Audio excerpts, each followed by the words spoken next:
Saya kecewa terhadap Pertamina ketika pelantikan Gubernur Aceh di Banda Aceh.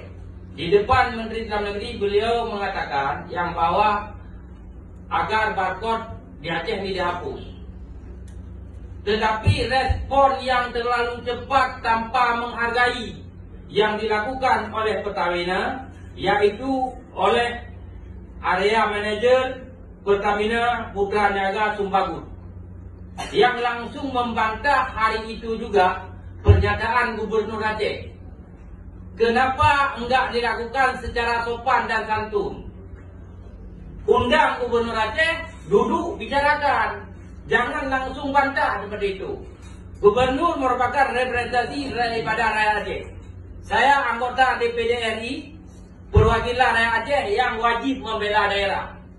Maka dalam hal ini, apapun kejadiannya, bagaimanapun ceritanya, kita harus mengedepankan etika dan sopan santun. Jadi, ini kendala-kendala yang terjadi di seluruh Indonesia yang wajib kita perhatikan. Karena apa yang saya sampaikan ini, sama juga dialami oleh rekan-rekan yang ada di daerah lain yang memang kejadiannya seperti saat ini. Ini yang dapat saya sampaikan dulu. Lain waktu akan saya tambah dengan problem yang lebih besar. Ya kan? Karena ke depan Aceh itu dibor aja, dibor seperti semur bor keluar minyak seperti di Rantok, di Berlak kan? Kan ada itu sumur-sumur bor yang dibor tuh sampai isu nasional, sampai ada terbakar ini itu semacam.